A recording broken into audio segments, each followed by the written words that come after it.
Bonjour à toutes et à tous, ceux à qui je n'aurais pas encore, que je n'aurais pas encore salué. Je me présente, je suis Camille Jean, je suis la directrice régionale pour la région Sud PACA de l'association Les Entreprises pour la Cité. Je vais vous en parler un petit peu plus après. On est ensemble ce midi pour 1 heure et demie, et on va parler donc de la thématique des fondamentaux de la diversité en entreprise, bien sûr. Euh, et voilà, c'est pas une formation au management, hein. Il ne s'agit pas d'apprendre à gérer une équipe, mais plutôt à gérer la diversité au sein de l'entreprise. C'est pas non plus une formation juridique, malheureusement. Le cadre légal, on va devoir l'aborder. Ce sera pas la partie la plus sympa, mais on ne peut pas faire sans. Voilà, en tout cas, juste bien vous dire que c'est pas une formation au management ni juridique, mais vraiment sur les fondamentaux et comment amener et travailler avec la diversité au sein de nos entreprises. Le CFA Formasup est adhérent et membre du réseau des entreprises pour la cité. C'est pour ça qu'ils ont fait appel à nous aujourd'hui pour vous délivrer cette sensibilisation. Merci encore à Romane pour la confiance que tu as en notre association. Je vais tout d'abord commencer par te laisser la parole Oui, pour que tu puisses un petit peu donner du contexte à cette sensibilisation. merci Camille. Bonjour à toutes et à tous. Pour ceux et celles qui m'ont jamais vu ou jamais rencontré encore, je suis Romane Berthelemy, la référente diversité et handicap au sein du CFA Formasup avec lequel vous avez signé votre contrat d'alternance. Je m'occupe de toute la partie accompagnement et suivi de l'alternance situation de handicap, mais aussi de la partie situation de discrimination, de harcèlement moral ou sexuel, d'agissement sexiste, de violences sexistes et sexuelles que vous pouvez, euh, enfin, que vous n'allez pas rencontrer, j'espère, mais que si vous en rencontrez, n'hésitez pas à nous faire part de ces situations-là. Je suis disponible. Il y a mon numéro de téléphone et une adresse mail générique à laquelle uniquement moi ai accès pour qu'on puisse essayer de décanter tout ça, trouver des solutions, que ce soit par la médiation ou non, parce que certaines situations ne peuvent pas se régler par la médiation, mais voilà, je suis disponible. Donc si vous rencontrez des situations comme celle-ci en entreprise, il est important pour vous, hein, pour votre bien-être, d'en parler le plus rapidement possible. Alors, soit par les interlocuteurs peut-être des missions diversité ou harcèlement qui existe au sein de votre entreprise, mais vous pouvez aussi en parler à votre CFA directement. Voilà. Dans ce cadre-là, on a décidé, chaque année, on propose un webinaire sur le sujet de l'inclusion, de la diversité, sur des sujets différents sur ces thèmes-là aux alternants et aux alternantes pour que vous ayez des clés, des outils pour aborder ces sujets, que ce soit en entreprise ou non. Voilà, vous ayez des connaissances. Donc, on a fait appel aux entreprises pour la cité cette année. Et donc, c'est Camille qui animera ce webinaire ce matin et je lui redonne la parole du coup. Merci beaucoup, Romane, et j'ai remis tes coordonnées dans le chat. Oui.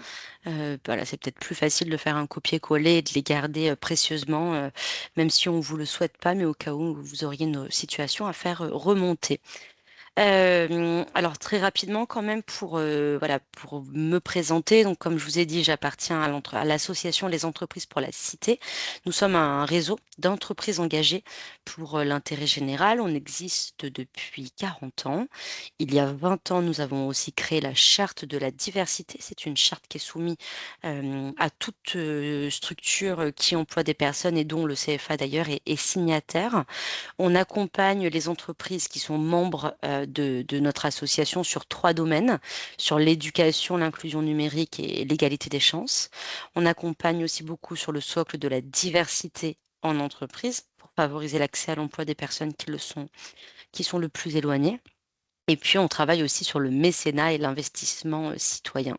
Et toute l'année, on propose voilà, un accompagnement collectif, un accompagnement individuel. On réalise aussi beaucoup d'outils. Là, on vient de sortir notamment un kit contre les violences sexistes et sexuelles en entreprise qu'on a présenté la semaine dernière. Voilà, toute l'année, on va nourrir avec des guides pratiques, avec des webinaires sur les trois socles dont je viens vous parler. Et le CFA étant adhérent toute l'année, voilà, peut bénéficier pour monter en compétence sur ces sujets. Vous avez aussi une carte pour voir où nous sommes situés en région PACA. On a de la chance d'avoir 2 bureaux, un à Nice, un à Marseille. On va rentrer dans le vif du sujet.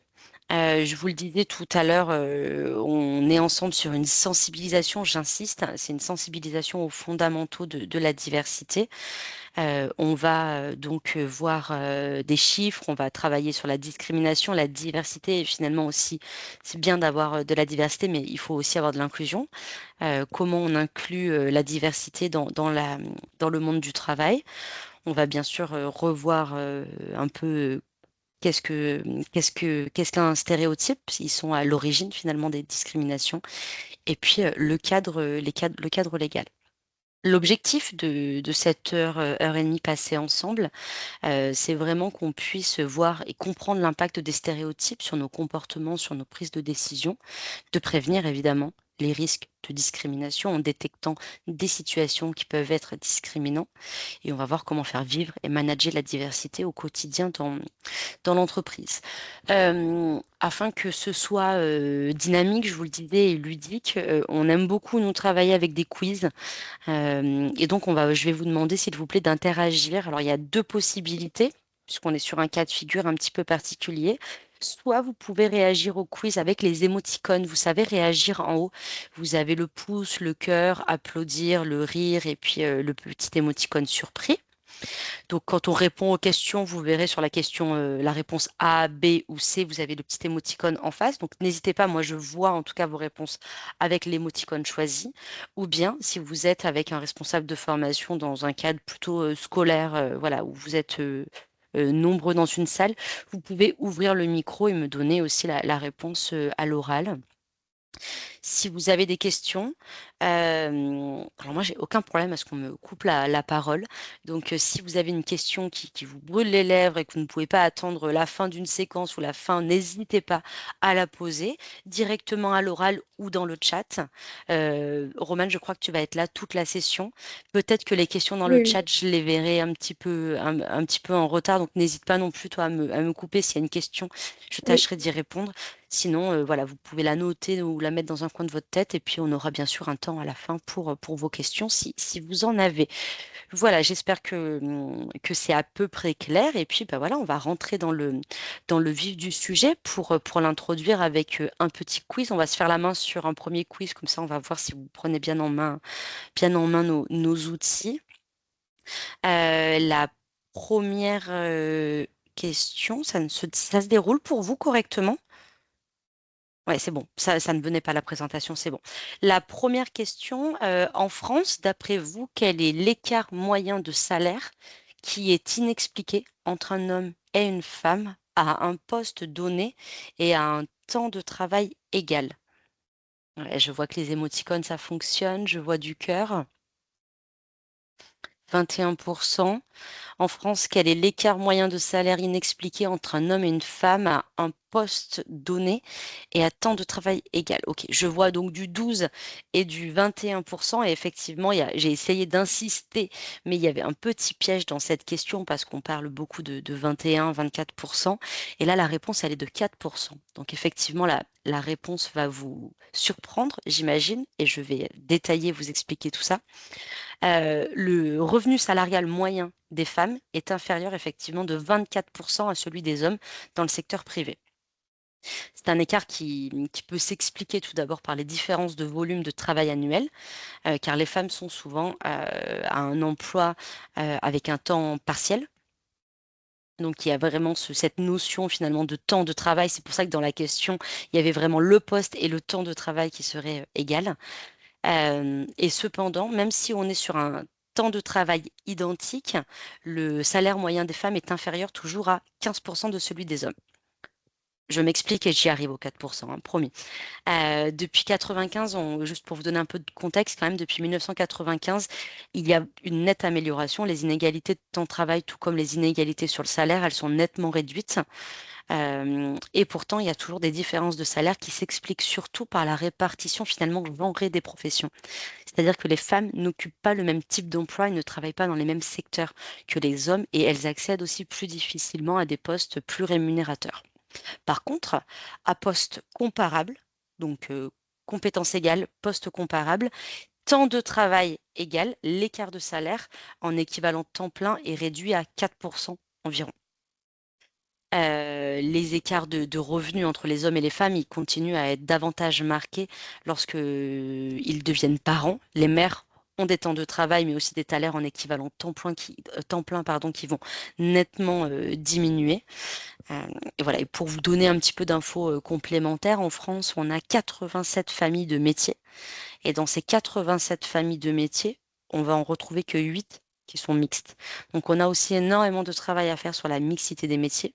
Juste pour vous rappeler qu'on considère qu'un métier est mixte lorsqu'il est composé d'au moins 40 d'une des familles, donc soit d'hommes, soit de femmes et on a seulement 17 métiers, en France qui sont mixtes et on retrouve évidemment, des femmes dans le secteur du social, de la santé, de l'enseignement et pareil sur les hommes, finalement, on n'a que 1 des hommes qui seraient assistants maternels ou 3 des aides-soignants qui seraient des hommes et au même titre pour les femmes, on n'a que 2 de femmes qui peuvent être maçons et 1 de femmes, par exemple, dans les techniciens de maintenance, en chauffage ou en climatisation.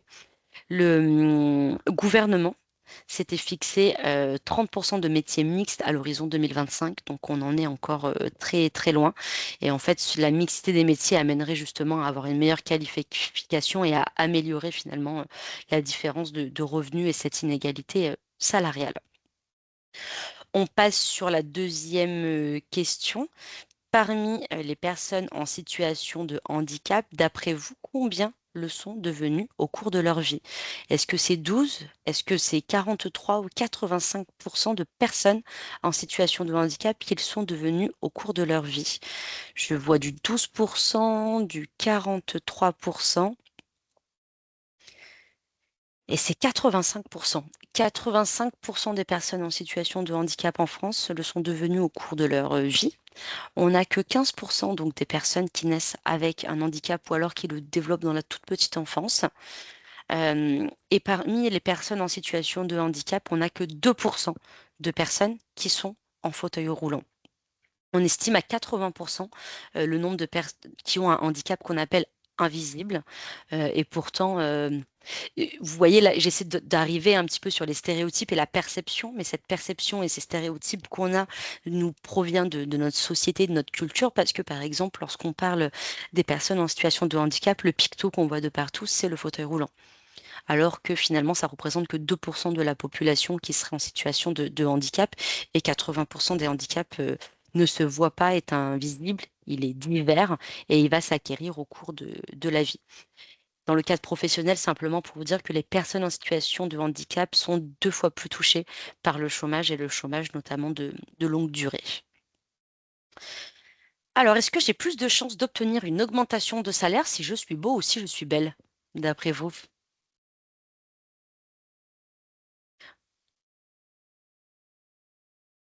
Ouais, je vois des pouces un peu timides, hein. C'est vrai qu'on a envie de dire que c'est faux, mais oui, effectivement, c'est vrai.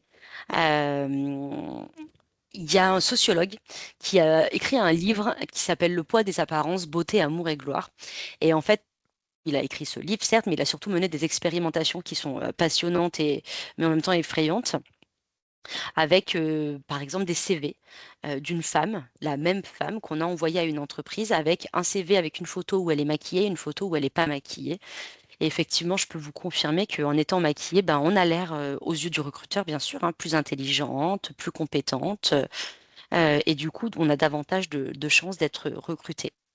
Il existe une prime à la beauté. C'est vrai, il y a 12 de salaire en plus pour les personnes qui sont jugées attractives. Et il y a des rapports, hein, en France, on fait beaucoup d'études et il y a un rapport sur les discriminations au travail qui est édité par l'Observatoire des inégalités. Et on a 46% des Français qui estiment que des personnes sont discriminées souvent, voire très souvent, du fait de leur origine ou de leur couleur de peau, et 38% du fait de leur apparence physique. Donc si on cumule les deux, l'origine, couleur de peau et l'apparence physique, finalement, euh, l'apparence physique devient le premier critère de discrimination cité bien avant l'âge, le handicap ou encore le genre en entreprise. Encore plus frappant, on a 52% des actifs qui ont été interrogés dans le cadre de cette étude qui déclarent avoir été témoins de discrimination à l'apparence physique.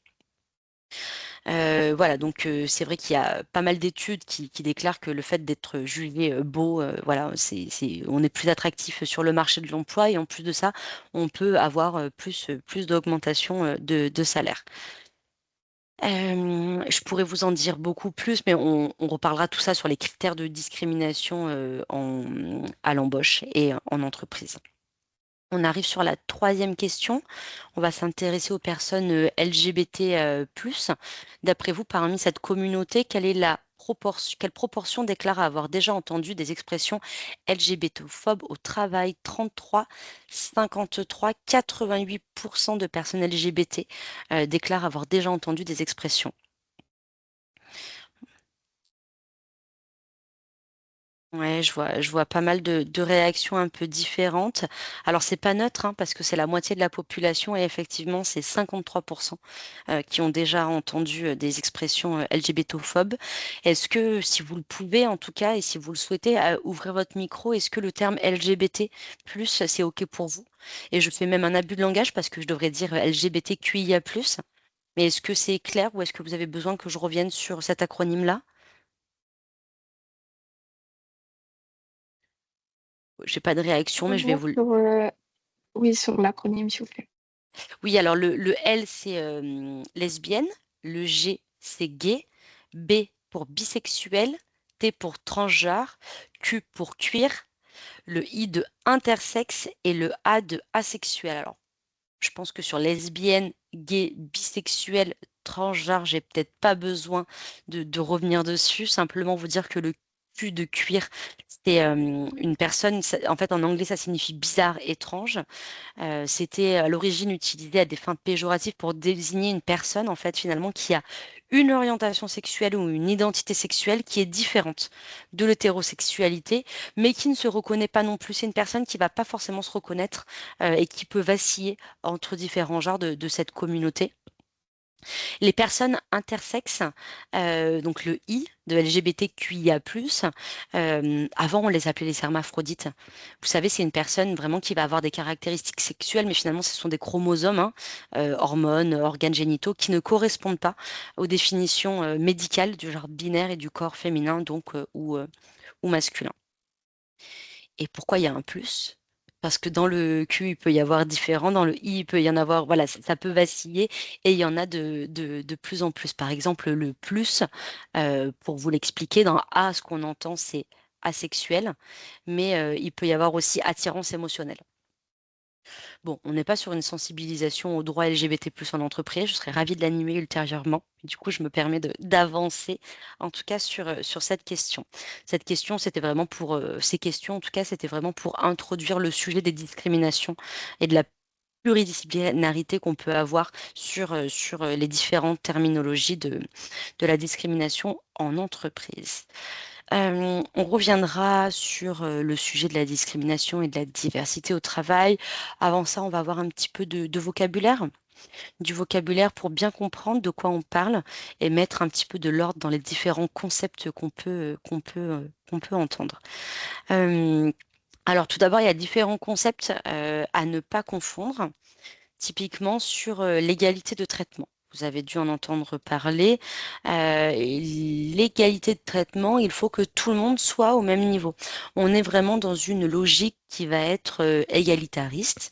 Dans le principe de l'égalité de traitement qui est inscrit dans le droit du travail, l'employeur, il doit respecter cette égalité de traitement, notamment avoir des rémunérations entre les salariés. Ça ne suffit. Voilà, il y a derrière ce principe, en tout cas, d'égalité de traitement, il y a un devoir de neutralité et d'impartialité. Dans les concepts à ne pas confondre, on va retrouver l'égalité des chances. Là, on est finalement sur l'égalité des chances dans une logique de correction des inégalités. Par exemple, j'ai pas assez de femmes dans mon équipe, je vais donc décider que dans ma shortlist de mon recrutement, il y aura au moins une femme. À compétence égale, je peux faire le choix d'une femme, mais je dois toujours prendre en compte les compétences. Donc il y a l'égalité des chances et donc je vais donner l'opportunité à un certain public, d'être représenté, sur un recrutement. Par contre, et ça on va y revenir tout à l'heure, il y a quand même cette logique à compétence égale. Je veux recruter que des femmes et du coup dans ma shortlist, j'ai 4 personnes, je veux au moins qu'il y ait 3 femmes, mais à compétence égale, si c'est l'homme qui est plus compétent, c'est pas discriminant de recruter l'homme. Pardon, excusez-moi, j'ai un chat dans la gorge. Ensuite, on a le concept de la gestion de la diversité. La gestion de la diversité en entreprise, c'est pas du tout une obligation. C'est un choix qui est libre à l'entreprise et c'est vraiment basé donc sur une politique de l'entreprise d'individualisation. Tout le monde est concerné par les différences. On est tous des individus, on est tous différents et il faut voir ça vraiment comme un atout de la performance de l'entreprise. C'est une démarche globale de RSE et de diversité qui est souvent mise en place et par les entreprises pour faire cohabiter finalement, les différents critères de discrimination de l'entreprise, les aborder, apporter de la diversité au travers de différentes thématiques. L'entreprise peut décider d'agir sur la diversité, sous différents prismes. Elle peut commencer en année 1 sur l'égalité pro entre les femmes et les hommes, en année 2 sur l'intergénérationnel. Enfin voilà, on est vraiment sur une démarche qui va être volontaire en fonction, bien sûr, des enjeux de l'entreprise. Par exemple, j'ai pas d'obligation d'agir sur la question des diplômes, mais je peux le faire si j'ai l'intention de corriger certaines choses dans mon processus de recrutement ou alors d'élargir, mon vivier. J'essaie de vous donner, hein, des exemples, à chaque fois, mais encore une fois, n'hésitez pas à interagir.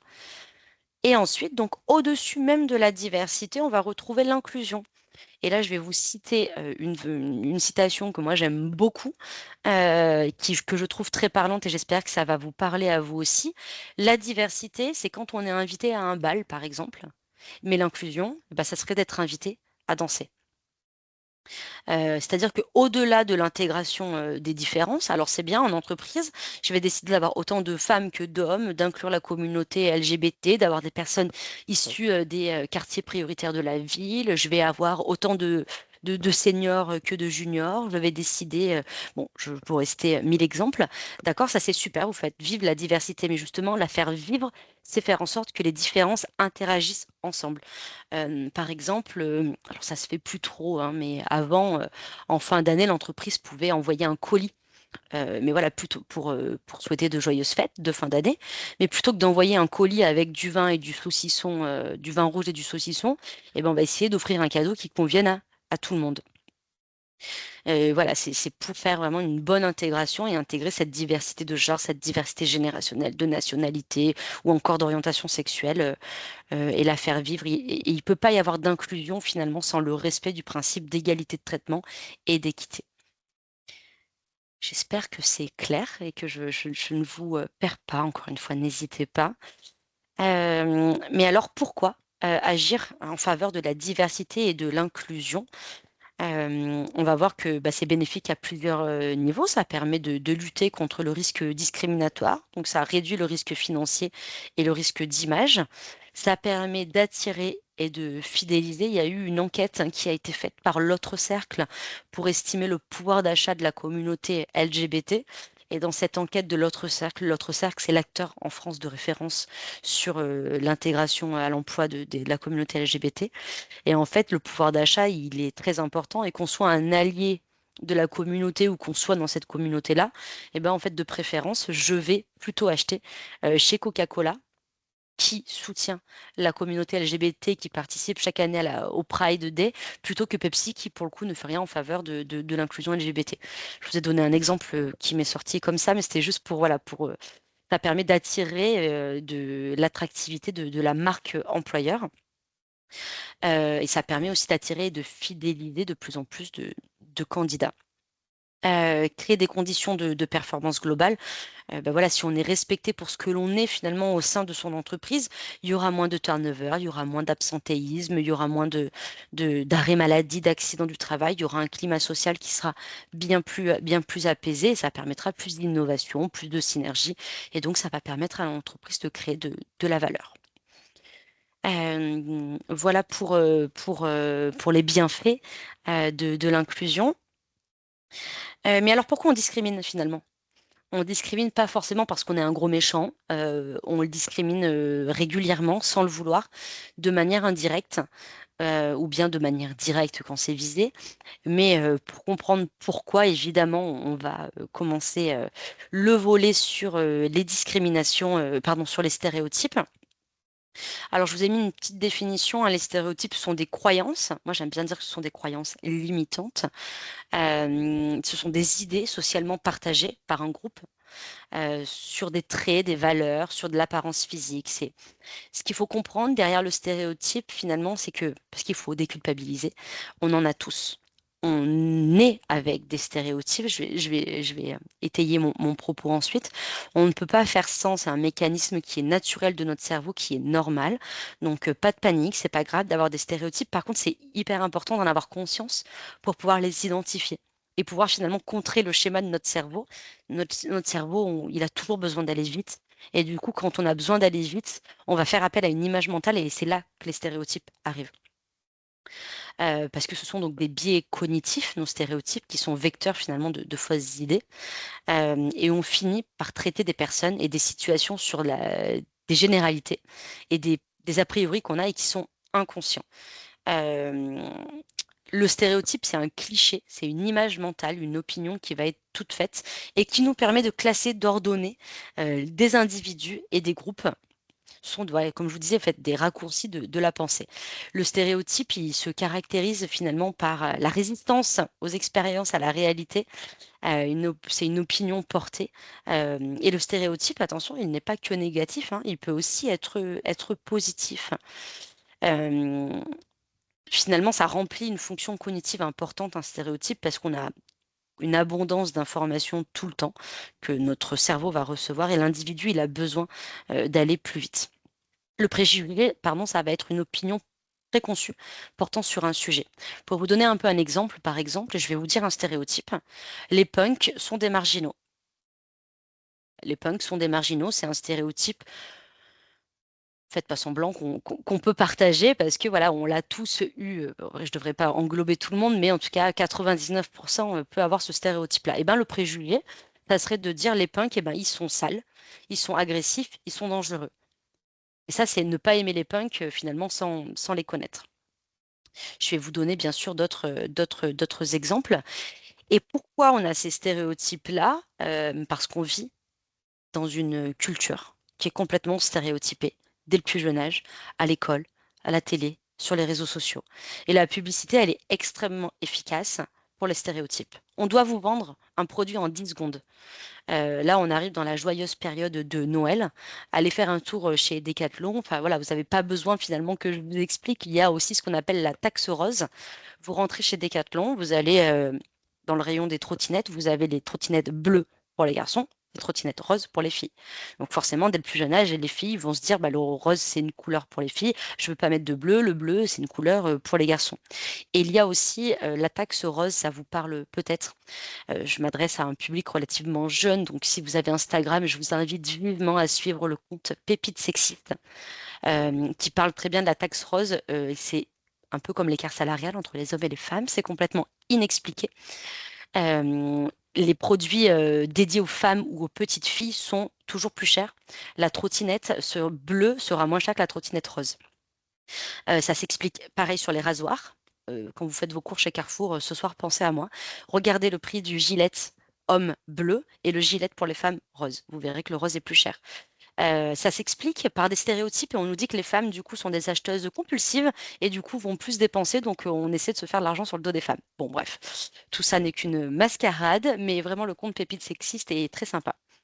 Je me suis perdue avec Pépite Sexiste, mais voilà, je voulais vraiment vous expliquer que le poids de la culture, il a vraiment son importance et sa part de responsabilité dans les stéréotypes.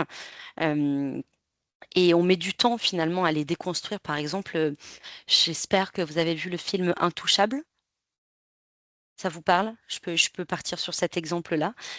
Dans les 5 premières minutes, en fait, on a des stéréotypes en béton armé tout de suite qui nous viennent en tête, quoi. Le tétraplégique, il est riche, il est blanc et il est malheureux. Et puis on a le noir qui est pauvre, il vient des banlieues et c'est un voleur. Et finalement, on va mettre 1h35 pour déconstruire tous ces stéréotypes-là. Euh, J'espère que vous m'avez suivi sur Intouchable, sinon regardez-le. C'est un film culte qui est très chouette. Voilà, et la pub dans les stéréotypes, vraiment, elle a ce pouvoir-là de frapper le cerveau. Il y avait récemment, et tout le monde en a, hein, parce que même les personnes qui vont créer les pubs ne s'en rendent pas compte, il y avait une pub de l'Éducation nationale qui a besoin de recruter des instituteurs. Et en fait, vous savez, les pubs, vous les avez jamais deux pubs les unes à côté des autres. Vous avez un arrêt de bus, une pub de l'Éducation nationale où vous avez une femme qui rêve du métier. Voilà, c'est vraiment le métier de ses rêves. Elle est en pyjama, en train de lire un livre. Et à côté, vous faites 600 mètres. Et là, vous avez un gros panneau publicitaire. C'est la même pub de l'Éducation nationale. Mais sur l'affiche, vous avez un homme qui a la chemise, les manches retroussées, qui est devant un ordinateur. L'image, elle est sombre parce que c'est un homme, il travaille tard le soir, mais c'est vraiment la même campagne de communication, sauf qu'en fait, vous marchez dans la rue, vous voyez la femme, ça vous renvoie aux couleurs pastel, à la douceur, elle rêve du boulot de ses rêves, et l'homme, bah non, lui, il a de l'ambition. Voilà. Je ne vais pas vous détailler toutes les pubs que vous voyez sur cette image avec la femme objet dont je peux faire ce que je veux. Mais c'est les calendriers qui n'existent plus, mais que vous avez déjà pu voir chez votre grand-père ou dans le garage de votre papa. Mais donc le poids de la culture, il y a aussi un poids dans les manuels scolaires. Et il s'appelle, la personne qui a étudié les manuels scolaires, il s'appelle Patrick Schwarzinski. Roman, ça te parle peut-être. Il fait pas mal de conférences, Ouais. il est très actif sur LinkedIn et franchement, moi je bois ses paroles, c'est vraiment chouette ce qu'il fait. Et il a mené une étude sur le poids de la culture dans les manuels scolaires, donc il les a décortiqués pour nous. Et là, typiquement, sur ce manuel scolaire de CM1, qu'est-ce qu'on voit? On voit que 98% des exercices sont réussis par les filles et seulement 7% des exercices sont réussis par les hommes. Vous savez, enfin, vous voyez ce que je veux dire dans l'exercice, dans les devoirs à faire, c'est tout le temps, voilà, Luna, Inès, et quand c'est un garçon qui réussit, le garçon, il s'appelle Paul. C'est pas Mohamed qui va réussir, ou c'est pas non plus pardon, hein, parce que dedans c'était écrit comme ça. Je regarde dans mes notes pour pas moi être discriminante, mais voilà, oui c'est ça. Le petit gros, soit il est méchant, soit il est nul, soit il est rigolo, ou alors bah tout ça ensemble hein, d'ailleurs. Et après on se demande pourquoi notre société finalement elle est grossophobe. Donc dans les manuels scolaires, et encore une fois, hein, c'est des biais inconscients. La personne qui a rédigé le manuel scolaire l'a pas fait exprès d'être discriminante en le rédigeant. Mais la société, elle évolue. On le sait que désormais, les filles, elles réussissent mieux à l'école. Donc, du coup, bah, dans les manuels scolaires, on va donner la réussite d'exercice aux filles. Et on va pas prendre l'exemple d'un garçon qui s'appellerait Mohamed qui va réussir parce que finalement, c'est pas ce qu'on voit dans la société. Mais plus on injecte ces messages-là, plus finalement on va les intérioriser et finalement, c'est ce qui va se passer. À l'intérieur de ce manuel-là, il y avait cette image. On a mis évidemment en exergue, donc en rouge, ce qu'on voulait vous montrer, mais ne serait-ce que sur cette image qui était un cas pratique, qui n'avait rien à voir avec les discriminations, hein, c'était sur du temps de vie scolaire. Là, qu'est-ce qu'on voit? Eh ben, on voit sur cette image de ce manuel scolaire que les garçons, qu'est-ce qu'ils font? Ils jettent du papier, ils urinent sur l'arbre, ils raquettent, ils taguent les murs, ils arrachent les fleurs, ils ramènent son chien à l'école. Des comportements de déviance finalement qu'on va attribuer donc aux garçons. Et les filles, qu'est-ce qu'elles font sur cette image? Elles discutent, elles lisent, elles rêvent en attendant que les fleurs elles soient cueillies. Et donc on réalimente toujours ces stéréotypes de la fille sage, la petite fille enfant qui va réussir, qui est appliquée. La fille est bonne à l'école. Par contre, le garçon, il est turbulent et donc forcément, il sera moins bon à l'école. Voilà, cette image, c'était vraiment pour vous dire qu'effectivement, ces stéréotypes, on en a tous. C'est important d'en avoir conscience finalement pour essayer de les contrer. Mais pour vous faire déculpabiliser, c'est pas de notre faute d'avoir des stéréotypes, dans le sens où on baigne dans une société et une culture stéréotypée de partout. Je sais pas, est-ce que vous avez envie de partager des choses à ce stade-là? Est-ce que vous avez envie d'interagir? Ça va? On continue? Du coup, comment on peut les combattre, ces stéréotypes? Eh ben, quand nous sommes une entreprise, on peut les combattre, par exemple, en communiquant sur l'engagement de son entreprise. L'engagement est très important. C'est finalement la variable la plus influente, hein, sur les stéréotypes. Et ce que fait votre entreprise, c'est important de communiquer pour le valoriser. Par exemple, le CFA, Formasup, a signé la charte de la diversité. Et ben, une fois par an, ça peut être intéressant de communiquer. Voilà, le CFA s'engage sur 6 engagements de la charte de la diversité et ça permettra peut-être aux alternants de préférer s'orienter vers le CFA. On peut aussi sensibiliser aux stéréotypes, c'est exactement ce qu'on est en train de faire par le biais de sensibilisation, de formation. Ça peut être aussi au sein d'une entreprise, sensibiliser aux stéréotypes en valorisant, pardon, les rôles modèles. Ça fonctionne très bien.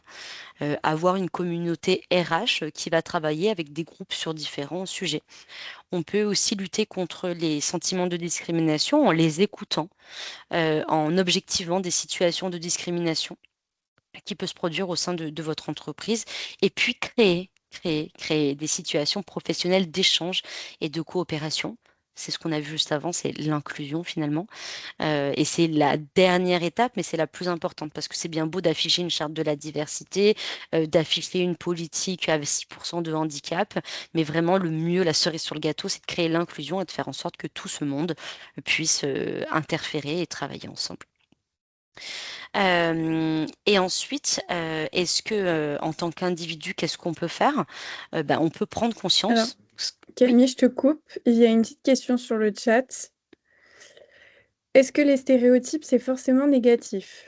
et non, non, non, effectivement, ce que je vous disais tout à l'heure, là, sur les mécanismes un petit peu naturels, du cerveau, on en a tous, mais je vous ai décrit un très mauvais, tableau, hein, des stéréotypes, mais c'est mon rôle aussi aujourd'hui. Mais les stéréotypes, ils peuvent être positifs, mais ils peuvent être aussi, ils peuvent être positifs, pardon, et ils peuvent être négatifs. Donc un stéréotype, dans certaines situations, n'est pas forcément négatif et il peut être positif. De toute manière, la plupart du temps, ça vous permet de enfin, le cerveau est quand même bien fait. Donc c'est des raccourcis de votre cerveau, mais quand vous avez des stéréotypes, c'est pas forcément que des stéréotypes mal fondés. Vous n'êtes pas toute la journée en train de vous dire: «Oh là là, j'ai vu un punk, mon Dieu, ils vont me voler», Des fois, il va y avoir des stéréotypes, positifs. Par exemple, en plus maintenant, il y a le poids aussi de la musique. On travaille de plus en plus, à les déconstruire. Enfin, moi, je trouve en tout cas alors peut-être parce que je travaille dans ce secteur-là, mais je trouve qu'il y a de plus en plus finalement d'engagement sur ce sujet-là. Je trouve qu'on progresse énormément et que maintenant on arrive à tourner à la dérision certaines situations pour les transformer en positif et faire en sorte justement que ça serve de leçon. Avec les mouvements comme MeToo, avec voilà toutes ces choses-là, il y a de la discrimination et on va en parler. Positive, c'est ça que je voulais dire, la discrimination positive. On va en parler tout à l'heure, justement de la discrimination positive, qui reste aussi de la discrimination. Petit teasing. Voilà, en tant qu'individu, du coup, bah voilà, on en a déjà quand même pas mal parlé, hein. L'idée, c'est d'en avoir conscience et d'essayer de les déconstruire. Je ne sais pas, moi, par exemple, vous recevez un candidat en entretien de recrutement, il va vous serrer la main un peu mollement. Bah, ça ne veut pas dire qu'il n'est pas dynamique et que ça ne va pas le faire. Voilà, finalement, c'est notre première impression et c'était dur, hein, de déconstruire tout ça. Mais il faut accepter que la première impression n'est pas toujours la bonne, comme existe le dicton. Et voilà, il faut tester, il faut essayer et creuser davantage pour connaître réellement une personne. Bah voilà, c'est ce que je viens de dire, tester ses propres stéréotypes et puis s'appuyer sur des outils, sur des process pour objectiver ses décisions dans ses pratiques professionnelles, notamment dans ses décisions qui peuvent être managériales. En tant qu'individu aussi, c'est très important, surtout, bah, moi, je ne connais pas forcément vos cursus scolaires, mais demain, vous allez être amené à manager une équipe, ou même pas forcément, hein, finalement, d'être un collaborateur de l'entreprise. C'est important d'avoir un devoir d'exemplarité dans son comportement et dans son langage.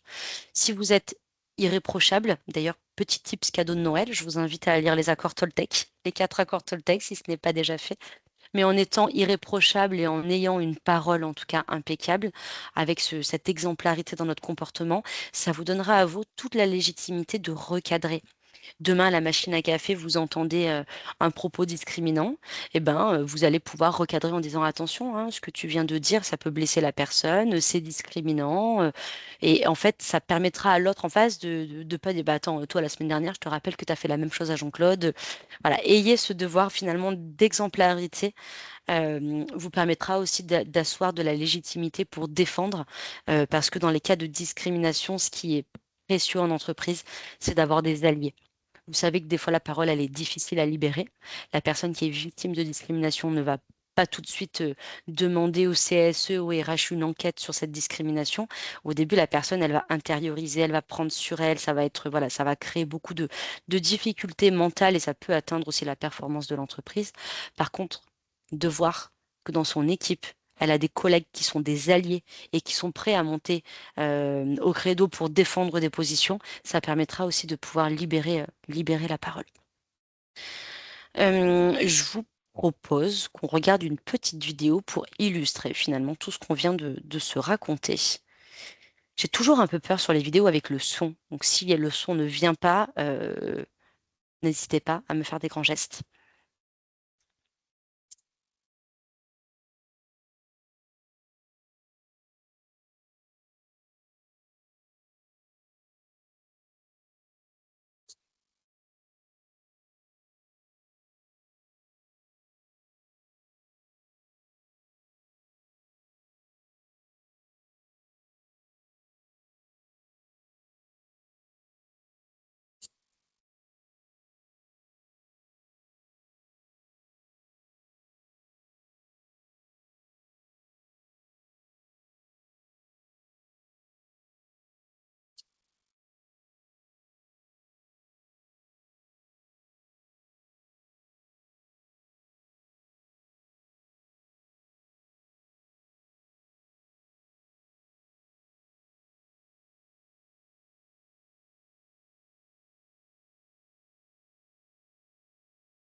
Voilà, on arrive à la fin de cette partie sur les stéréotypes et j'ai envie encore une fois de vous répéter que voilà, vous n'êtes pas coupable d'avoir des biais inconscients et des stéréotypes. Donc vraiment, il n'y a pas de culpabilité à avoir quand vous pensez, voilà, quand vous voyez un groupe, vous avez une opinion très positive ou très négative sur ce groupe de personnes. Pas de culpabilité parce que vous vivez avec ça depuis que vous êtes petit. Ce phénomène de catégorisation, il y a même en neurosciences maintenant, on identifie qu'à l'âge de 10 mois seulement de vie, on est déjà capable de dire que la pelle à tarte, c'est pour les femmes et les outils de bricolage, c'est pour les garçons. Donc voilà, l'idée, le sujet, c'est pas de savoir si vous avez des stéréotypes, le sujet, c'est de savoir finalement comment ne pas les utiliser. Et j'espère que du coup, cette sensibilisation vous aura donné des clés. On va rentrer du coup dans la partie des discriminations dans l'entreprise. On va essayer de voir des cas concrets et puis on va aussi parler du cadre juridique. On va reprendre nos petits émoticônes pour cette question. D'après vous, quelle est la part de la population active en France qui a déclaré avoir été témoin de propos ou de comportements discriminants au travail? Je vois 41 ou 52, ouais, c'est 41% de la population active déclare avoir été témoin de propos de comportements discriminants au travail. Tous ces chiffres-là, on les sort du baromètre du défenseur des droits.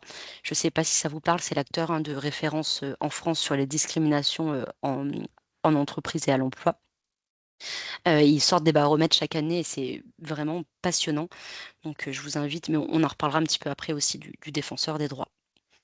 Alors, une définition, quand même, la définition de la discrimination, qu'est-ce que c'est? C'est une situation dans laquelle un individu ou un groupe de personnes est traité de manière moins favorable qu'un autre ne l'a été ou ne l'aurait été dans une situation comparable, et ceci en raison de l'un des critères interdits par la loi. Donc, les prochaines slides, on va voir pas mal de choses, mais essayez, je vais vous le remettre à l'écrit, mais de garder en tête qu'il y a discrimination si trois éléments sont réunis. Le premier, c'est le traitement défavorable envers une personne ou un groupe de personnes. Le deuxième, la discrimination, qu'elle soit en raison de critères définis par la loi, l'origine, l'handicap, le sexe, la religion, l'orientation sexuelle, l'apparence physique, etc. Et troisième facteur qui doit être réuni pour prouver une discrimination, c'est que ce soit dans un domaine prévu par la loi, l'emploi, l'éducation, le logement, l'accès aux biens et services publics et privés. Ça fait beaucoup, mais je vous le remets par écrit après, promis. Donc voilà, il faut vraiment que ces trois critères et ces trois éléments soient réunis pour qu'il y ait discrimination. Ce qui rend, bien sûr, vous le voyez venir, hein, l'appréciation de certaines situations difficiles. Il y a aussi différentes formes de discrimination. Il y a la discrimination directe. Alors la discrimination directe, il y a vraiment une volonté de discriminer même sur de bonnes intentions, hein. Quand, voilà, quand le contenu même d'un acte ou d'une mesure instaure une inégalité finalement de traitement. Par exemple, je choisis d'ouvrir un poste uniquement pour des personnes en situation de handicap, car on pense que le poste est plus adapté pour elles. Vous allez me dire, mais c'est de la discrimination positive. Voilà. Moi, j'ai besoin d'avoir, peut-être de remplir un quota. J'ai besoin d'avoir 6% de personnes en situation de handicap. Donc, je vais ouvrir un poste uniquement pour les personnes en situation de handicap. Ben non, c'est de la discrimination. Et vous discriminez qui? Ben, tous les autres candidats qui n'auraient pas de reconnaissance RQTH et qui souhaiteraient postuler. Il y a d'autres moyens. Vous pouvez très bien vous dire, comme je vous le disais tout à l'heure, que dans ma shortlist, je veux qu'il y ait X% de personnes en situation de handicap. Mais au final, le choix du recruteur doit se faire à compétences égales et pas basé sur un critère de discrimination. Ça se complique là avec les différentes notions. Vous avez ensuite la discrimination indirecte. La discrimination indirecte, c'est quand les conséquences d'une mise en œuvre, finalement, elles créent de façon imprévue et non volontaire une inégalité dans un process. Par exemple, euh, par exemple, dans une entreprise, on fait des sessions de formation pour évoluer sur un nouveau poste. Et ces sessions de formation, eh ben, je décide, moi, Camille, de les mettre tous les mercredis. C'est de la discrimination indirecte. Pourquoi? Parce que dans mon entreprise, malheureusement c'est une réalité, il y a 30% des femmes qui sont à temps partiel. Et les 30% de femmes à temps partiel, eh ben, elles le sont le mercredi. Bah oui, parce que le mercredi, bah, il n'y a pas maternelle, primaire, il n'y a pas école. Donc elles gardent leurs enfants. Et ben, ça, c'est de la discrimination indirecte. parce que voilà, je propose de la formation, ou alors c'est par exemple, je ne sais pas moi, ça peut être une réunion avec son codir ou avec son manager qui serait tous les vendredis de 17h à 18h, alors que le manager, il sait que bah, je dois aller chercher mes enfants à l'école. Et ça, c'est valable pour le coup pour un homme ou pour une femme. Le papa peut aller chercher ses enfants à l'école, je le répète. L'injonction, c'est obéir à un ordre de discriminer. Par exemple, bah, le RH, il va discriminer dans son processus de recrutement. Pourquoi? Parce que le manager, il lui a demandé. Le manager, il a passé sa commande, il a dit, voilà, l'offre d'emploi, j'ai besoin absolument d'avoir une personne qui sorte d'école. Bah, du coup, on discrimine toutes les personnes de plus de 25 ans. Le harcèlement discriminatoire, on est vraiment un cran au-dessus. Là, c'est quand ça touche à la dignité de la personne à travers des blagues sexistes, des remarques discriminantes. Euh, J'anime une formation qui est dédiée au harcèlement discriminatoire. Donc là, ça peut être trop compliqué pour moi de vous en parler en 2 minutes. Mais dans le harcèlement, c'est vraiment des agissements qui sont subis par une personne euh, ayant pour objet de porter atteinte à sa dignité ou de créer un environnement intimidant, hostile, dégradant ou offensant. Voilà, donc c'est une forme de discrimination qui peut constituer une situation grave et conduire justement à aller jusqu'au pénal sur le harcèlement. Et donc on arrive finalement dans notre cercle vicieux des inégalités. Vous vous rappelez, au début, on a les stéréotypes, les préjugés, la discrimination et les inégalités. On va prendre un exemple. Je vous ai déjà parlé des punks. Il faudrait vraiment que j'arrête avec les punks, sinon vraiment vous allez penser que j'ai quelque chose. Là, on va prendre les Roms. Exemple avec les Roms. Par exemple, on va se dire que le stéréotype, c'est quoi? Les Roms sont des voleurs. Ne me jugez pas, c'est un stéréotype qui est partagé. Et les Roms sont des voleurs. Et le préjugé, c'est quoi? C'est de se dire, oula, je vois des caravanes, et sans connaître les gens qui sont dans ces caravanes, je vais avoir un jugement hâtif sur eux. Ce sont des Roms, donc ce sont des voleurs. La discrimination, c'est quoi? La discrimination, là-dedans, avec cet exemple des Roms, c'est-à-dire que demain, ils vont vouloir un emploi, ils vont vouloir un logement, et ça va être non. Je ne vais pas leur donner un emploi, je ne vais pas leur donner un logement. Ce sont des voleurs. Moi, je n'ai pas confiance en eux. Et donc, ça crée des inégalités. Des inégalités, de l'exclusion, de la marginalisation. Et parce qu'au final, effectivement, si je suis un Rom, qu'on m'a pas donné d'emploi parce que je vis dans une caravane et donc forcément j'ai une étiquette de voleur sur le front, pour le coup, si j'ai pas de travail, j'ai pas d'argent. Et donc effectivement, je vais voler peut-être pour me nourrir. Et après, on dira, et je vous l'avais dit de toute façon, c'est des voleurs. Et donc là, on fait appel à un biais de confirmation pour ancrer encore plus un stéréotype. Je vous ai pas perdu, ça va? Ouais, je continue. Donc voilà, l'exclusion, après, c'est une sortie réelle du système, finalement, qu'elle soit volontaire ou subie. Mais ce cercle virtueux, finalement, des inégalités, il va amener à l'autocensure des personnes qui vont même plus oser finalement prendre une initiative. On va renoncer à être soi parce qu'on sait qu'on n'est pas écouté. Finalement, pas la peine que je candidate à ce poste parce que je sais très bien que je ne l'aurai pas. Pas la peine que je parle dans cette réunion. Je suis une femme, il n'y a que des hommes. On va juste me demander de prendre le compte rendu. Pas la peine que je demande une augmentation parce que je viens d'avoir un enfant et je dois partir plus tôt le soir parce que la nounou, ça s'arrête à 18h. Donc, je l'aurai pas, mon augmentation. Voilà, on est confronté finalement à l'échec c'est une perte pour l'entreprise, c'est une perte de confiance en soi aussi pour l'individu. Ce cercle vicieux, pardon, mais c'est aussi un cercle vertueux et vicieux des inégalités, il peut amener aussi à de l'affrontement. Parce que moi, demain, je subis tout ça. Effectivement, je peux me dire, je suis dans l'échec et je renonce, mais je peux être hyper en colère et être dans l'affrontement, avoir une posture hyper défensive, une posture identitaire. Ok, j'ai compris que tu veux pas de moi, rassure-toi, moi non plus je veux pas de toi. Voilà, ma seule façon finalement d'avoir une identité, ma seule façon d'exister, c'est d'affronter. Quoi qu'il arrive, aucun de ces scénarios n'est synonyme de bien-être et en aucun cas c'est bénéfique pour la société, pour l'entreprise. Voilà, donc il faut réfléchir à comment on crée de la cohésion, de l'engagement et avoir finalement de l'intelligence collective. Alors, là, j'aimerais bien, je sais que vous êtes timide et j'arrive pas trop à entendre le son de votre voix depuis tout à l'heure, mais j'aimerais bien qu'on puisse se préparer à ouvrir les micros parce qu'on va arriver sur une slide qui me passionne et que je trouve très intéressante. Donc, je vous ai mis des critères de discrimination qui doivent vous parler et je vous demanderai, s'il vous plaît, de trouver les intrus. Et comme vous êtes timide, je le ressens, je vous donne quand même un indice, il y en a 5. Est-ce que vous êtes capable, ou alors si vous ne voulez pas ouvrir votre micro, de les écrire dans le chat, est-ce que vous êtes capable de trouver 1, 2, 3 ou les 5 trucs qu'il va y avoir dans les critères de discrimination en France? Je vous laisse un petit instant pour les regarder parce que quand même cette slide, il y a beaucoup de notions dedans.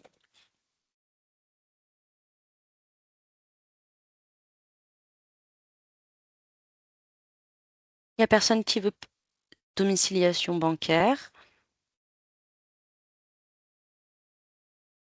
On a perte d'autonomie aussi dans le Perte chat. d'autonomie. Donc là, je vous demande de trouver des intrus qui ne seraient pas des critères de discrimination en France. Et j'en profite aussi pour vous dire que le patrimoine, alors le patrimoine est une bonne réponse, Claire. Le patrimoine fait partie des intrus. Non, pas la vulnérabilité économique. En France, on est des râleurs, on râle beaucoup, hein. Hop, tac, préjugés, stéréotypes. Bonjour Camille. Mais c'est vrai, et c'est partagé aussi par tous. Il faut quand même avoir aussi conscience qu'il y a des évolutions très importantes et on est un exemple au niveau européen sur nos critères de discrimination. Donc on a quand même beaucoup de chance d'avoir autant de critères de discrimination. Exactement, la graphologie ne fait pas partie des critères de discrimination. Tout à fait. Merci pour votre participation. En France, on a actuellement 26 critères de discrimination. Le 27e critère de discrimination est actuellement en débat au Sénat et il porte sur la discrimination capillaire. Vous en avez peut-être entendu parler. Moi, mon point de vue, je ne pense pas que ça passe parce que la discrimination capillaire, je pense qu'elle recoupe vraiment l'apparence physique, donc je ne suis pas sûre qu'il passe. Mais néanmoins, ça permet tout de même, ce 27e critère actuellement en débat au Sénat, il permet tout de même de mettre en avant cette discrimination sur les cheveux texturés. Notamment les femmes, elles subissent pas mal de remarques de racisme ordinaire sur le sujet. Et juste pour vous donner un chiffre qui est quand même, que je trouve assez aberrant, il y a 2 femmes noires sur 3 qui se lissent les cheveux avant un entretien de recrutement car elles craignent que sinon ça ne fasse pas assez pro. Donc voilà, je ne sais pas si ce 27e critère de discrimination, il passera. Il n'empêche que ça permet en tout cas de poser un vrai sujet sur la table. Donc nous avons 26 critères de discrimination à l'instant T où je vous parle en France et il y avait 6 intrus sous vos yeux. Le QI n'est pas un critère de discrimination. Graphologie n'est pas un critère de discrimination. Le patrimoine non plus. Le diplôme non plus. Et le loisir. Le loisir, il peut être un préjugé. Mais par contre, c'est pas un critère de discrimination. Est-ce que ça va? Est-ce qu'on peut avancer?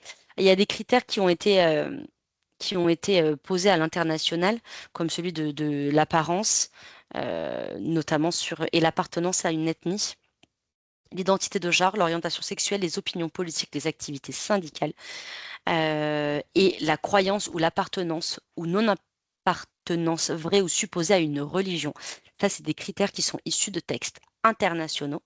Et ensuite, il y a des critères qui sont uniquement spécifiques à la législation française.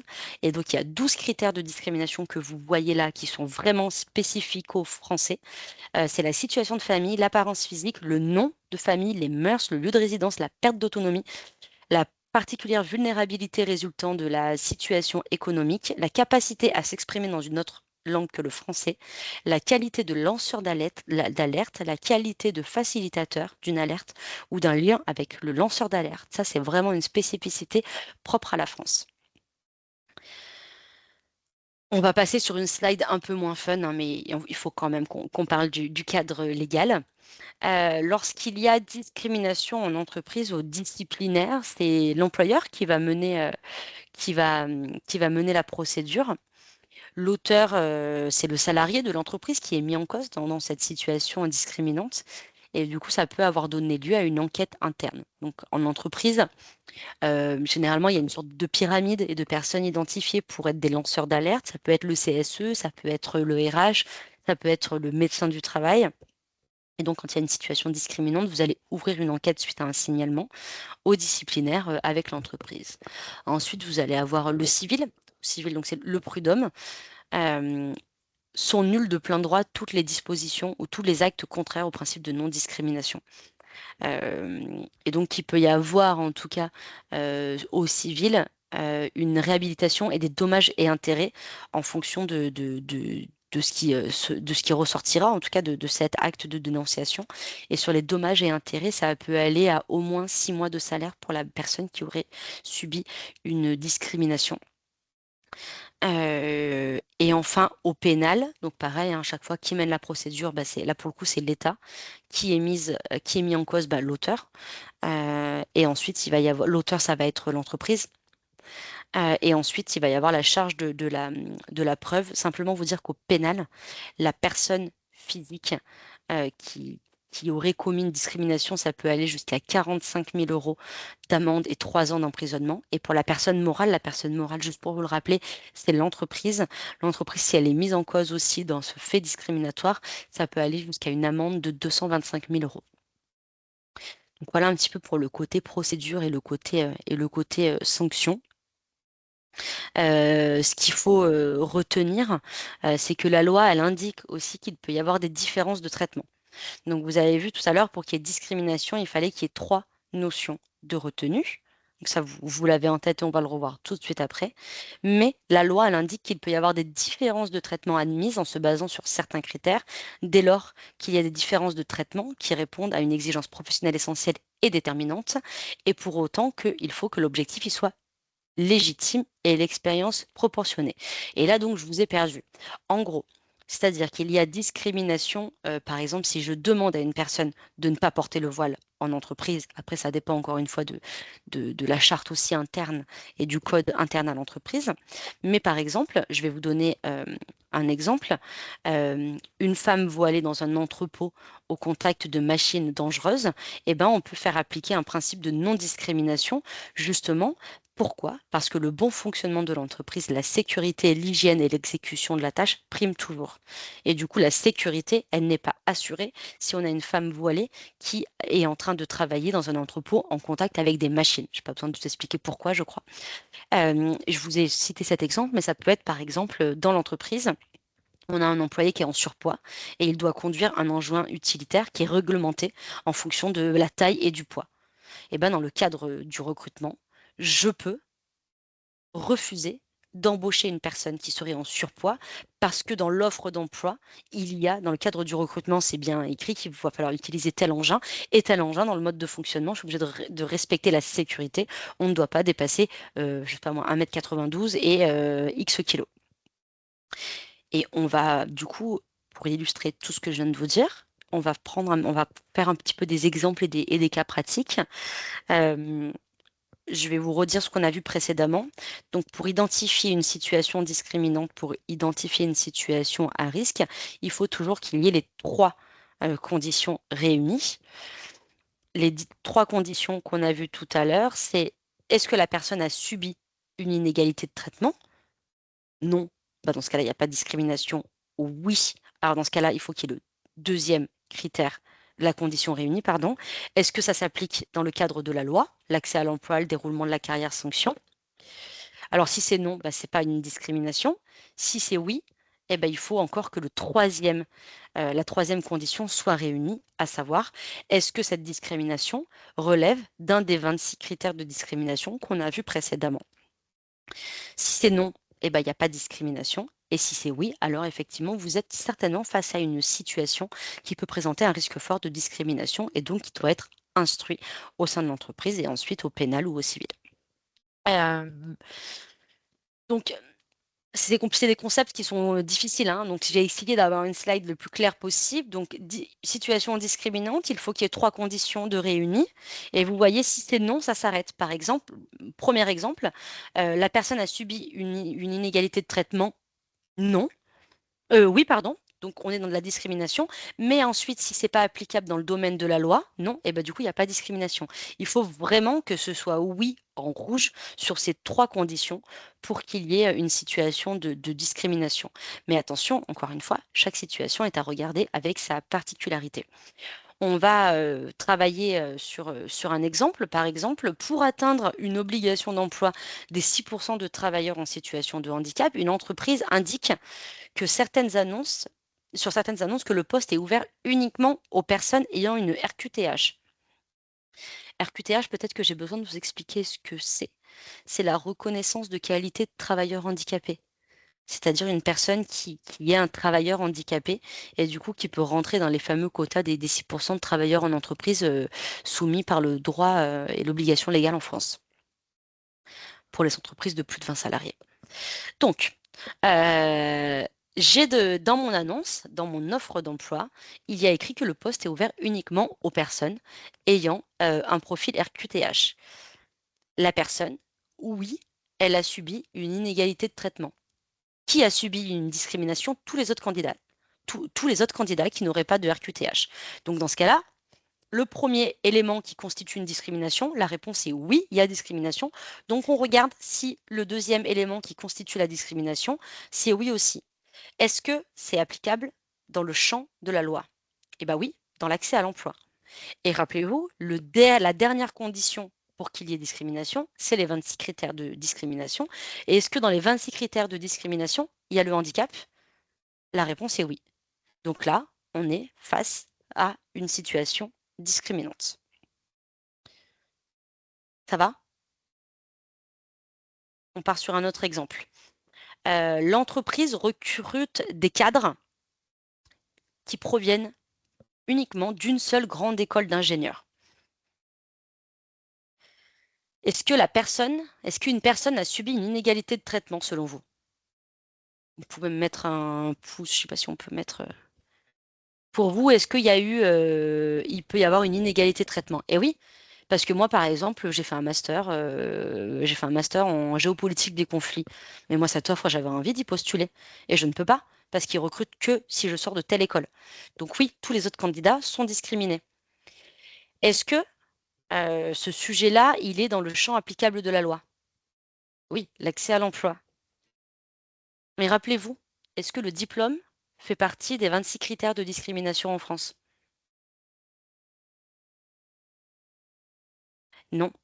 Ah, d'ailleurs, il y a une erreur, j'ai marqué 25 au lieu de 26. Et non, le diplôme ne fait pas partie des 26 critères de discrimination à l'embauche en France. Donc là, dans ce cadre-là, il n'y a pas de discrimination. C'est important parce que c'est un sujet qui remue, qui revient souvent. Mais voilà, ne vous en prenez pas à moi. Je ne représente pas l'État français ni la loi qui évolue et on espère que ça évoluera. Mais en tout cas, dans ce cadre-là, non, on n'est pas dans une situation de discrimination. Dans l'entreprise, il y a des grilles de salaire, il y a différents modes de fonctionnement. Et effectivement, là, par exemple, moi, je partage complètement qu'on puisse le vivre comme une injustice. Il y a un vrai sentiment d'inégalité, on est entièrement d'accord avec ça, mais légalement, il n'y a pas de discrimination parce que le diplôme n'est pas un critère de discrimination. Donc en fait, c'est pas inclusif. C'est pas discriminant, mais c'est pas inclusif. On va voir une autre situation, un autre exemple. Je suis dans une entreprise où les salariés travaillent un samedi sur deux. C'est comme ça, dans cette entreprise, un samedi sur deux, on doit travailler. Mais un candidat, il refuse. Un candidat qui souhaite postuler, il dit au recruteur, moi, je refuse de travailler le samedi parce que ma religion me l'interdit. Et donc, ce candidat, il n'est pas recruté. Alors, est-ce que la personne, d'après vous, elle a subi une inégalité de traitement? Est-ce qu'elle a été défavorisée?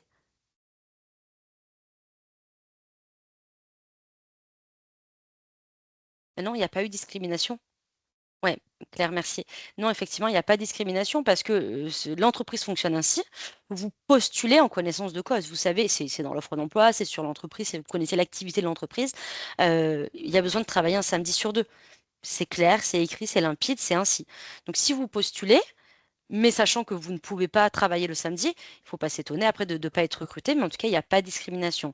Et pour rappel, la discrimination, elle n'est généralement pas faite avec intention de nuire, mais voilà, c'est vraiment la loi qui peut réprimer l'acte et non, mais par contre, non l'intention.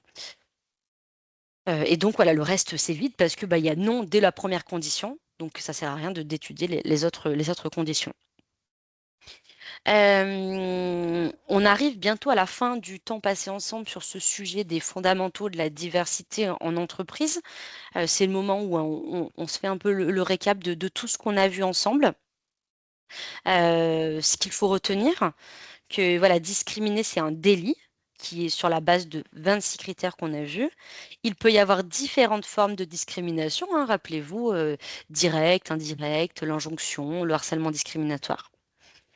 L'hygiène, la sécurité, l'exécution de la tâche et le bon fonctionnement de l'entreprise priment toujours. 3 questions à se poser, les fameuses 3 conditions pour identifier s'il s'agit de discrimination. Parce que malheureusement, toute inégalité n'est pas forcément une discrimination. Et le plus important, c'est d'analyser la situation et ne pas se fier aux apparences ou à notre premier sentiment qui peut être un sentiment d'injustice. Et donc, je vous ai parlé aussi pas mal de l'inclusion qui doit être une démarche au quotidien. Voilà, il faut, veiller à avoir une traçabilité de vos actions, avoir des objectifs, considérer l'individu, ses compétences et son potentiel. La personne, qu'elle soit, handicapée, qu'elle soit homosexuelle, qu'elle habite, dans un quartier prioritaire de la ville de Marseille, peu importe en fait, c'est avant tout un individu et un salarié de l'entreprise. Soyez exemplaire dans votre comportement, dans votre, langage et essayez d'être équitable et toujours, transparent quand vous serez, en poste ou dans l'entreprise. Et surtout, soyez conscient vraiment que la diversité est un réel enjeu de performance de l'entreprise, qu'elle soit individuelle, hein, parce que c'est applicable dans votre vie, hein, dans la société.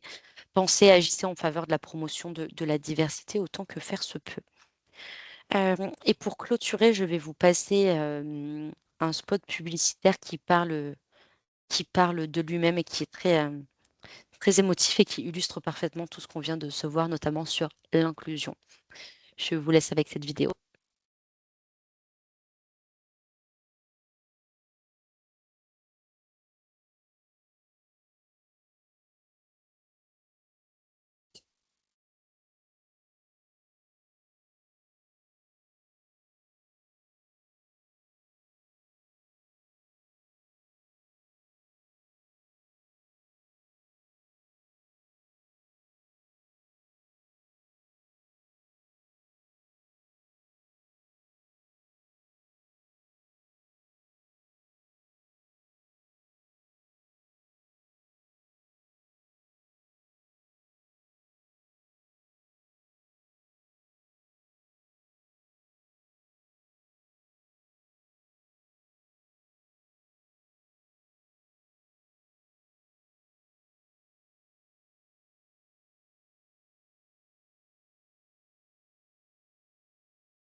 Voilà, j'espère que elle est bouleversante, je trouve, cette vidéo. Si vous l'avez compris, c'était un spot publicitaire qui a été fait au Danemark. Je trouve elle conclut à merveille finalement notre échange de ce jour sur les fondamentaux de la diversité et le fait que bah, nous avons tous un point en commun et une société plus inclusive et bonne et bénéfique à toutes et à tous. Voilà. Si vous avez des questions, si vous avez des réactions, que vous souhaitez partager des choses, bah, c'est le moment, vous pouvez. Et sinon, voilà, c'est toujours des moments qui peuvent secouer, renvoyer à notre passé, à des situations qu'on vit, qu'on a vécues. Ça nous rappelle nos proches, donc n'hésitez pas aussi à en parler avec un ami, avec Romane dont je vous ai mis les coordonnées dans le chat, ou avec vos responsables de formation. Mais ne restez pas seul si vous avez un sujet encore sur le cœur que vous souhaiterez partager et que vous ne souhaitez pas le faire aujourd'hui. On a un petit commentaire positif. C'était très intéressant, merci de Claire. Merci, merci à vous. Moi, j'ai passé un bon moment. J'apprécie toujours animer ce verre de sensibilisation et voilà, je reste à votre écoute si vous avez des questions ultérieurement. Je sais pas si vous aurez accès au chat, mais je vous mets mon mail dans le chat si vous souhaitez partager quelque chose. Hop, voilà. Je vous souhaite à toutes et à tous une très bonne journée. Romane, si tu n'as plus Oui, rien à ajouter, c'est bon. merci. Merci Merci à toutes beaucoup. et à tous d'avoir participé. Et pour celles et ceux qui veulent revoir ce webinaire ou en tout cas qui veulent le partager à son ou sa camarade, il y aura un replay disponible qui vous sera envoyé par mail. Donc voilà, n'hésitez pas à le partager autour de vous pour ceux et celles qui n'ont pas pu y participer dans votre classe. Voilà, c'est toujours un bon moyen de sensibiliser, même indirectement. Et merci d'avoir été là et bonne journée à vous. Bonne journée à toutes et à tous et moi Merci je vous souhaite Camille. une bonne continuation. À bientôt. Au revoir.